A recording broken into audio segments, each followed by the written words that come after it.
Hello friends, this is Lokesh कटी। स्वागत है आपका हमारे चैनल EMC IQ में। आज की वीडियो के अंदर हम BSc फाइनल ईयर केमिस्ट्री का एक इम्पोर्टेंट टॉपिक पढ़ेंगे जिसका नाम है पद प्रतीक या टर्म सिंबल। ठीक है, ये बहुत ज्यादा इम्पोर्टेंट टॉपिक है क्योंकि इससे लगातार पिछले सालों में क्वेश्चंस आ रहे हैं। 2018, 2019, 2020 लगातार इसमें पद प्रतीक से रिलेटेड क्वेश्चंस आ रहे हैं। कभी डेढ़ नंबर का पूछा जाता है तो कभी 3 नंबर का पूछा जाता है। तो बहुत छोटा टॉपिक है और बहुत ज्यादा सिंपल है, तो आप इसको आसानी से समझ सकते हो और आसानी से नंबर ला सकते हो। तो इसके अंदर कैसे सवाल आते हैं, एग्जाम के अंदर कैसा आए वो सवाल हम करेंगे। पहले से इसका एक सूत्र होता है वो समझ लेते हैं, फिर हम इसके सवाल करेंगे। ठीक है, तो पद प्रतीक का एक सूत्र होता है, वो होता है आपके 2s + 1 LJ। क्या सूत्र होता है पद प्रतीक का? वो होता है 2s + 1 LJ। यहाँ पर आपके S क्या है, S क्या है, L क्या है और J क्या है। देखो S है आपके परिणामी चक्रण क्वांटम संख्या,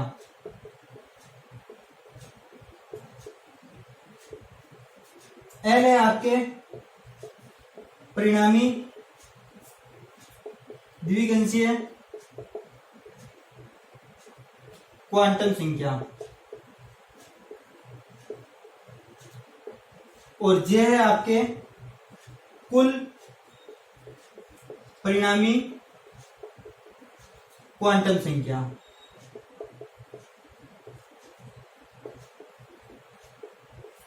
तो आपको पद प्रतीक लिखने के लिए क्या लिए फॉर्मूला आना चाहिए 2s + 1 L और J।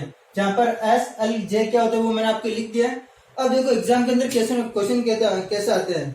एग्जाम के अंदर क्या होता है, आपको S का मान दे देगा, L का मान दे देगा और इसके बारे में पूछेगा कि इसका पद प्रतीक बताओ। या आपको कोई जैसे ज्यादातर एग्जाम के अंदर क्वेश्चन ऐसा आता है जैसे आपको ऐसे लिख दिया 3p2 ऐसे लिख दिया या 3f2 लिख दिया, ऐसे लिख दिया, और आपको इसके बारे में पूछेंगे कि बताओ इसका पद प्रतीक से आप क्या समझते हो। तो इसमें आपको बताना पड़ता है कि इसमें S क्या है, L क्या है, J क्या है। तो पहले तो आप ये वाला नोट कर लो, फिर पहले 1-2 सवाल करते हैं और फिर जो आपके एग्जाम के अंदर जो क्वेश्चन है वो करेंगे। ठीक है, तो जैसे आपको ऐसा आ गया कि आपको दे दिया D3 दे दिया और आपसे कहेगा कि इसका पद प्रतीक बताओ, टर्म सिंबल बताओ। तो देखो कैसे करना है। तो इसका सबसे पहले आपको निकालना है। देखो D है, D के कितने कक्षक होते हैं? 5 कक्षक होते हैं। 5 कक्षक बना लो, 1, 2, 3, 4 और ये 5। D के 5 कक्षक होंगे। ठीक है, ये 0 होता है, ये +1 +2 -1 -2। इसके अंदर देखो कितने इलेक्ट्रॉन है, 3 इलेक्ट्रॉन है। तो 1 इलेक्ट्रॉन, 2 इलेक्ट्रॉन, 3 इलेक्ट्रॉन। ठीक है, 3 इलेक्ट्रॉन भर दिया। अब हम सबसे पहले निकालते हैं S, चक्रण क्वांटम संख्या। आपको पता है अगर इलेक्ट्रॉनों को ऐसे भरा जाता है तो हम इनके लिए +1/2 यूज करते हैं, और अगर इलेक्ट्रॉनों को ऐसे भरा जाता है तो इनके लिए हम -1/2 यूज करते हैं। Clockwise, anti clockwise. यदि इलेक्ट्रॉनों को क्लॉकवाइज भरा जाता है तो +1/2 और एंटी क्लॉकवाइज भरा जाता है तो -1/2 यूज करते हैं। तो आप यहाँ पर देखो, यहाँ पर सबको क्लॉकवाइज भरा गया है तो हम क्या यूज करेंगे +1/2 +1/2 +1/2। ठीक, इनका टोटल करोगे कितना हो जाएगा 3/2। ये आपके S का मान आ गया। ठीक है, S के मान के बाद में हमको क्या निकालना है, L निकालना है। वो 3 संख्या है S, L, J निकालना है। तो देखो L निकालने का तरीका क्या है। L निकालने का तरीका है कि इनमें आपने किन में इलेक्ट्रॉन भरा है। देखो आपने +2 में इलेक्ट्रॉन भरा, +1 में इलेक्ट्रॉन भरा और 0 में इलेक्ट्रॉन भरा। तो इनको जो जिनके साइन है इनको जोड़ दो। जैसे +2 में इलेक्ट्रॉन भरा, +1 में इलेक्ट्रॉन भरा और 0 में इलेक्ट्रॉन भरा। टोटल कितने हो गए? 3 हो गए। तो ध्यान रखना L का मान 3 आया, लेकिन ये L का मान नहीं है, हमें इनका कक्षक बताने पड़ते हैं S, P, D, F वाले।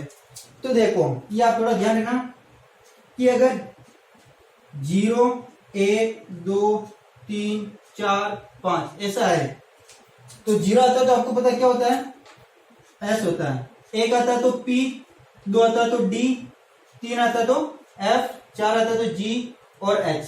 इस प्रकार ये आगे चलता रहता है। तो आपके देखो L का मान कितना आया, 3 आया है। तो L 3 आया तो L के लिए क्या हम यूज करेंगे, L के लिए हम F यूज करेंगे। क्या यूज करेंगे? F यूज करेंगे। तो L बराबर आप यहां पर लिख दो, L बराबर आपके क्या आया, F आया। ठीक है, और फिर हमारे लास्ट रहा है एस, सॉरी जे।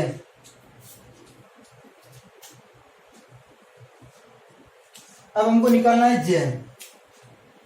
तो जे का एक सूत्र होता है, वो होता है आपके L plus S dash L minus S, L plus S और एल माइनस एस। देखो इनको कैसे निकालते हैं।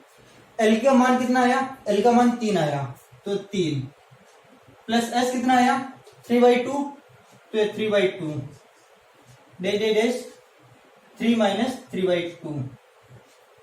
जब आप इसको सोल्व करोगे कितना आएगा, 3 दूनी 6, 6 और 3 9/2।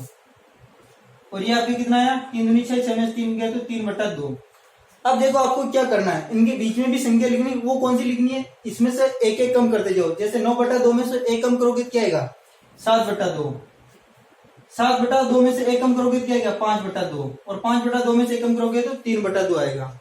ठीक है, ये बीच में संख्या कैसे आई, 9/2 में से एक कम करो तो 7/2, 7/2 में से एक कम करो तो 5/2, 5/2 में से एक कम करो तो 3/2। तो जे का आपके पास में 4 मान आ गए। मतलब कुल आपके जे क्या होती है, आपकी कुल क्वांटम संख्या होती है, कुल परिणामी क्वांटम संख्या होती है। तो कुल परिणामी क्वांटम संख्या कितनी है 1 2 3 4। अब हम इसका पद प्रतीक लिखते हैं।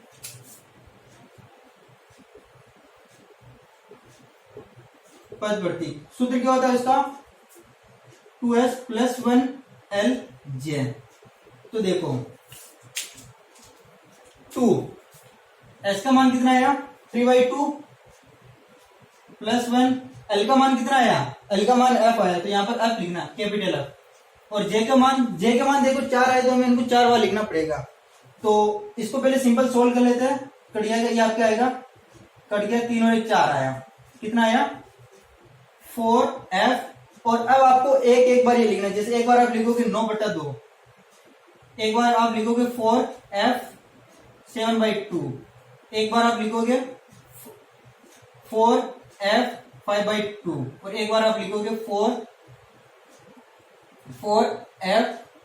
3/2। इस तरह से आपको लिखना है, ये इनके पैरों में ना। तो D3 के पद प्रतीक कितना है 4f 9/2, 4f 7/2, 4f 5/2 और 4f 3/2। ये इसके जे मतलब इसका पद प्रतीक हो गया। तो इस तरह से हमको ये मान निकाला जाता है। ये तो बहुत बड़ा मेथड हो गया एग्जाम के अंदर, ये तो सवाल आते नहीं है। अब हम करेंगे जो एग्जाम के अंदर आए हैं। तो एक बार आप इसको नोट कर लो, समझ में तो आ गया ना कि एस का मान कैसे निकालते हैं, कि इलेक्ट्रॉनों को कैसे भरा गया, क्लॉकवाइज भरा गया तो +1/2 और एंटी क्लॉकवाइज भरा गया तो -1/2। एल का मान कैसे निकालना है, ये नीचे जिन जिन में इलेक्ट्रॉन भरे उनको जोड़ दो, जो मान आए उनको देख लो कि 0 आए तो एस, 2 आए तो डी, 4 आए तो जी, इस तरह से। और जे का मान आपको इस तरह से निकालना है, L plus S L minus 1 ये आते हैं। इनमें फिर क्या, यहाँ से एक एक कम करते चलो। जैसे 9/2 में से एक कम किया तो 7/2, 7/2 में से एक कम किया तो 5/2, और 5/2 में से एक कम किया तो 3/2, और फिर इसका पद प्रतीक हो गया। ठीक है, अब हम करते हैं जो एग्जाम के अंदर सवाल आए वो। देखो आपके 2020 के अंदर इनऑर्गेनिक केमिस्ट्री 2020 के अंदर क्वेश्चन नंबर 4 पार्ट ए का, उसके अंदर आपके एक सवाल आता है कि L = 1 और S = 1 हो तो इसका पद प्रतीक बताओ। ये पार्ट मतलब ए के अंदर डेट नंबर के अंदर आया था, L = 1 और S = 1 हो तो इसका पद प्रतीक क्या होगा। तो सिंपल आपको सूत्र लिखना है केवल 2s + 1 l। और क्योंकि यहाँ पर j नहीं दे रखा है तो हमको यहाँ पर j लिखने की जरूरत नहीं है। ठीक, अगर j का मान दे रखा होता तो आप यहाँ पर j लिख सकते हैं, लेकिन आपको अभी यहाँ पर j का मान नहीं दे रखा तो आपको लिखना भी नहीं है। ठीक है, तो देखो क्या हो जाएगा, ये 2s का मान 1 है तो 1 + 1 और l कितना 1 है। l 1 पर क्या था, देखो 0 1 2 3, 0 पर आपके कितना आता है s आता है, इस पर p आता है, इस पर d आता है, और इस पर क्या आता है आपके f आता है। तो 1 पर क्या आ रहा है p आ रहा है, तो आपको यहाँ पर p लिखना पड़ेगा। l का मान क्या लिखना पड़ेगा, p लिखना पड़ेगा। तो ये आप लिखोगे 2 और 1 3 3p। तो L = 1 S = 1 का पद प्रतीक क्या है आपके 3p। क्या है आपके 3p, इसका पद प्रतीक आया। सिंपल था, डायरेक्ट आपको मान रखना था, L का मान रखना था और S का मान रखना था। बस L में आपको ध्यान रखना है कि 0 पर S, 1 पर P, 2 पर D और 3 पर F, इस तरह से आगे होता रहता है। ठीक है, फिर इसका जैसे आपके 2019 के अंदर 3 नंबर में इसका सवाल आया था। सिंपल आपको ऐसे दे रखा था कि पद प्रतीक को समझाइए, पद प्रतीक को समझाइए।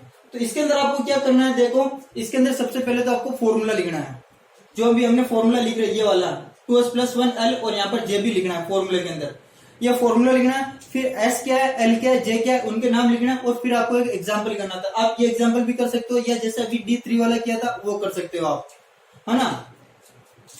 तो ये तो बताने की जरूरत नहीं है पद प्रतीक वाला, क्योंकि जैसा भी हमने पीछे किया वो को इसके अंदर लिखना था। क्या लिखना था, इसका सूत्र लिखना था, सूत्र के अंदर जो शब्द आए एस एल जे उनका मान लिखना था, और एक एग्जाम्पल करना था। ठीक है, तो अब आप इनको नोट कर लो। फिर 2018 के अंदर भी इससे क्वेश्चन आया, वो करते हैं। देखो 2018 के अंदर जो इसका क्वेश्चन आया, शायद 12वें नंबर का क्वेश्चन है, वो क्वेश्चन नंबर 12। उसके अंदर आपको ऐसे दे रखा था 3p4 और 3p4 और 3f2 को समझाइए। ऐसा दे रखा था कि 3p4 और 3f2 को समझाइए। ये आपके क्वेश्चन नंबर 12 है शायद, है ना। तो इनमें समझाना था कि मतलब यहाँ पर आप हमको बताना था कि इसके अंदर s क्या है, p क्या है, d और j क्या है, इनके अंदर हमें वो बताना था। ठीक है, तो सबसे पहले हम बात करते हैं इसकी 3p4 की। ठीक है, 3p4 की बात करते हैं। तो देखो सबसे पहले आपको सूत्र बताना चाहिए 2s+1 l और j। हमें यहाँ पर s को भी बताना है, l को भी बताना है और j को भी बताना है कि इनके मान क्या क्या है। तो s के लिए देखो 2s+1 और ये कैसे निकालेंगे, 2s+1 किसके बराबर है, 3 के। तुलना कर लो, देखो ये 3 के बराबर है, ये p के बराबर है, और ये किसके बराबर है, j के बराबर है। 3 किसके बराबर है, 2s+1 के, p किसके बराबर है, l के बराबर है, और 4 किसके बराबर है, j के बराबर है। ठीक है,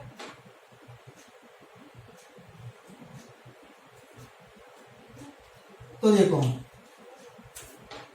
2s+1 ये किसके बराबर है, 3 के। तो यहां से s का मान क्या जाएगा, 2s = 3 - 1 2, तो 2s = 2, यानी s = 1, s = 1, s = 1 है। इसका मतलब क्या है, चक्रण क्वांटम संख्या, चक्रण क्वांटम संख्या कितनी आई, 1 आई।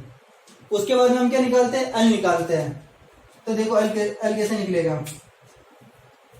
l क्या होता है, देखो l यहाँ पर क्या आ रहा है, p के बराबर आ रहा है। l से यहाँ पर अगर हम तुलना करें तो l किसके बराबर आ रहा है, p के बराबर आ रहा है। तो ये p, और p कितने नंबर पर था, 1 नंबर पर। l इक्वल टू आपको कितना आ गया, 1 आ गया। ये आप ध्यान रखना।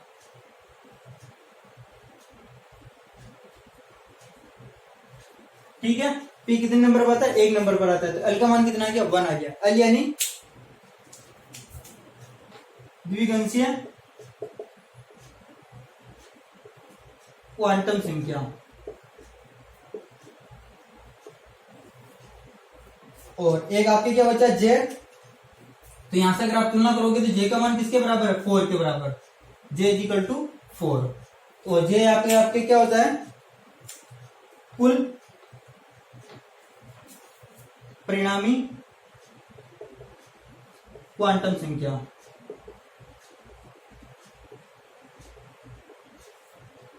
जे = क्या होता है, कुल परिणामी क्वांटम संख्या। तो इसके अंदर आपको ऐसे करना था, s का मान बताना था, l का मान बताना था, और j का मान बताना था। तो ये तो हो गया इसका। अब हम करते हैं 3f2 का। ठीक है,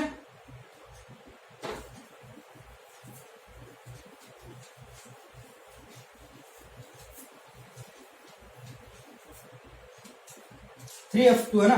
तो सूत्र से आप तुलना कर लो 2s+1 l j। अगर आप यहां से तुलना करते हो तो 2s+1 ये किसके बराबर है, 3 के बराबर, पिछला वाला ही है। तो 2s = 2, s = 1। तो चक्रण क्वांटम संख्या s = कितना है आपके, 1 आया है। फिर हम बात करते हैं l = यहाँ पर क्या है, f। तो l का मान आपके लिए कितना, देखो 3 है। l = कितना आ गया आपके, 3 आ गया। और फिर हम बात करते हैं j = क्या होता है, जैसे तुलना करो तो j = यहाँ पर कितना है, 2 है। बस आपको एग्जाम के अंदर ऐसे ही करना था, आपको बताना था कि इसकी चक्रण क्वांटम संख्या वो 1 है।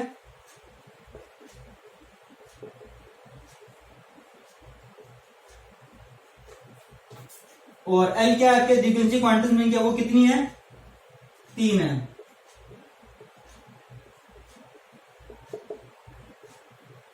ये आपके 3 है और कुल परिणामी क्वांटम संख्या जे कितनी है आपके 2 है।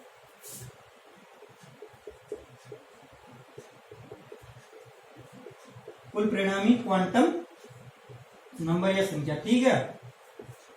तो बहुत ज्यादा सिंपल थे ये आपके, ये भी आपके डेट नंबर में आया था, पिछले वाला 3 नंबर में आया था और वो वाला डेट नंबर में आ रहा है।